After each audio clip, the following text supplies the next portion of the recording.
हमने ये भी कहा था, फिर आप भूल रहे हैं, हमने ये भी कहा था हमसे भी सलाह लीजिए। पूछी किसी ने? पूछी? अरे हमको बुलाया जा सकता था, पूछा जा सकता था, भाई आप क्या कह रहे हो? हम भी चुने हुए लाखों लोगों के जिम्मेदार हम भी हैं, लेकिन पूछा नहीं किसी ने। जब हमें नहीं पूछा, आपके हाथ में इख्तियार है, कर लीजिए। हमारे हाथ में थोड़ी है। हाथ तो इनके, ताकत आम आदमी ने अपना ताकत किसको दी है? भाजपा को। फैसला भाजपा लेगी, हम कौन होते हैं? मतलब भाजपा जो भी फैसला लेगी आप उस फैसले को खैर मकदम करेंगे? नहीं, मैं कौन होता हूँ? अवाम ने जब चुना है, मोदी जी का फैसला कौन न माने? अगर मैं कहूँ नहीं जंग नहीं करनी, फिर क्या मैं रोक लूंगा? अरे ये फैसला उन्हीं के हाथ में है, करनी होगी। मैसेज नहीं है।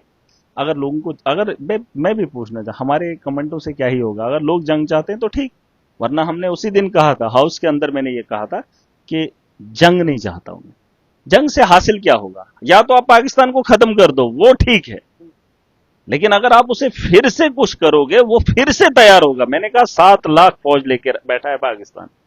आपको नहीं लगता 22 करोड़ वाले मुल्क के अंदर 7 लाख फौज होना, आप क्या समझते हैं?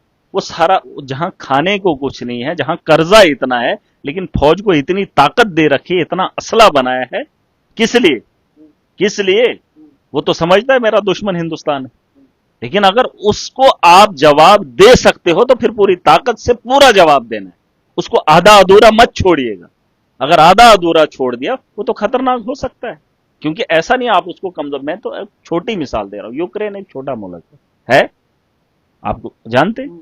उसके पास एटमी ताकत नहीं है, उसके पास वो फाइटर जेट्स नहीं है, लेकिन फिर भी रूस को अभी घुटनों पे लाके खड़ा कर दिया। रूस जो दुनिया की सबसे दूसरे नंबर पे ताकतवर है और फौज मानी जाती है, लेकिन फिर भी घुटनों पे आके खड़ा हो गया। ऐसा नहीं होता है। आप जंग ऐसे नहीं लड़ सकते।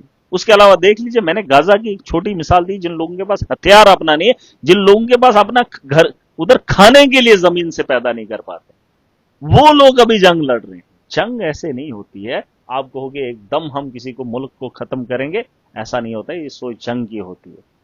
और जंग में अगर आपके पास पॉलिसी नहीं है तो आप जीत नहीं सकते। मुझे नहीं लगता है, देखिए अब आगे क्या होगा वो तो वक्त ही बताएगा, हम कौन होते हैं। लेकिन समर्थन दिया है देश ने उसका बदला लेने के लिए। किसका? जो पाकिस्तान में ने पहलगाम में किया है, उसका जवाब मांगा था। अब उनने पानी बंद कर दिया, चलो दुनिया देख रही है, मैं भी देखना चाहूंगा। अब मैं भी किसी दिन बनाऊंगा, ये जो हमारा चिनाब बहता है, वो चिनाब कब तक रोक पाएंगे? और जो रुक रहा है, आपको क्या लगता है उससे नुकसान हमारा हो रहा है? जाओ देखो, डोडा के अंदर जहां जहां ये पानी जमा हो रहा है, वो तो पिछले 2 साल पहले अगर आपको याद होगा, हमारे यहाँ सबसे ज्यादा अर्थक्वेक हुए थे। ये जो नीचे की प्लेटें हैं, वहां जब पानी पहुंचता है ना, तो वो हिलती हैं, और जब वो हिलती हैं तो अर्थक्वेक होता है। पता कर लेना। और वह पिछले 2-3 साल पहले इतने अर्थक्वेक हुए थे खिताई चिनाब के अंदर, आप अंदाजा नहीं कर सकते हो। ये तो शुक्र है कि उन अर्थक्वेक से जो है हादसा नहीं हुआ। और कई जगहों पे इतना है कि सारी की सारी स्लाइडें, पहाड़ियां नीचे आ गई हैं। जब पानी जमा हो रहा है, आप जमा करके उसे क्या करोगे? ये कोई लिफाफे में डालने वाला, स्टोर करने वाला, बर्तन में डालने वाला पानी है?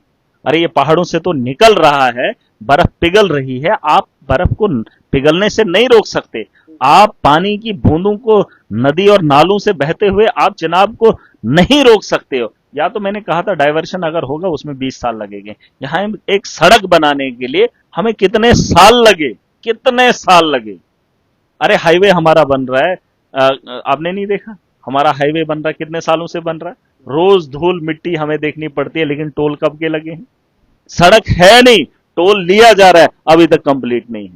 जो हमारी नेशनल हाईवे सालों साल हो गए, और आप पानी का रुख मोड़ेंगे और आप बताएंगे बिना रास्ते के डैम को जो है बंद करेंगे, तो जाएगा कहां? ये जो लोग देखने वाले हैं, मुझे बताओ, उसको बंद करके कहां जमा? अरे कितना जमा करोगे? यहां पर उन्होंने बांध लगाया बटोत के अंदर, हमारे डोडा तक भरा हुआ है पानी। जो चिनाब बहता था उसे जमा किया है और उसका डाइवर्शन हुआ है, ताकि वो टरबाइन को चलाए, प्रोजेक्ट को चलाए, बिजली की पैदावार हो। लेकिन जब वो टरबाइन को चलाने के बाद गिरता है ना, तो फिर पाकिस्तान जाता है। आप किस दुनिया में रह रहे हो? और जिन बांधों को आपने बांध लगा के रखा है, आप सोचो जब वो भर जाएंगे तो क्या उसके ऊपर से पानी नहीं गुजरेगा?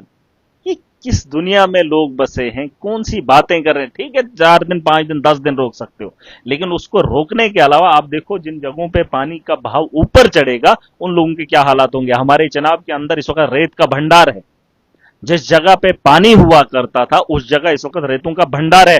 अगर इन्होंने बंद कर दिया, जिस जगह पानी होता था, आज उससे ज्यादा ऊपर उठकर वो जो पुल शोले वो सारे गायब हो जाएंगे, क्योंकि जहां पानी ने जगह लेनी थी वहां रेत ने अपनी जगह ले ली है। और ये हम लोगों को हर लिहाज से हमें मनवाना चाहते हैं, ऐसी बातें नहीं है। ये सोच समझ के पॉलिसीज होनी चाहिए, इस पे काम होना चाहिए। मुझे इसमें नहीं कहना है, अगर इन लोगों की कोई पॉलिसी है तो हम इन लोगों के साथ हैं। जवाब अगर देना है तो दे दीजिए, अगर नहीं देना है तो एक ऐसा माहौल मत बनाइए। ये सोशल मीडिया पे, उस पे, इस पे मुझे नहीं अच्छा लगता है। काम भी करिए, काम भी करना है। मैं इलेक्टेड एमएलए हूं, हमारी सरकार है, हमें डेवलपमेंट भी करनी है, हमने सड़कें बनानी है। अब रोज रोज एक ही पे रट्टा लगा के रखेंगे, इतनी फुर्सत नहीं है। हमें काम भी करना है। और अगर मॉक ड्रिल करनी है, मैंने कहा ड्रिल करो, कुछ भी करो, जब जंग होगी ना, कोई नहीं बचेगा।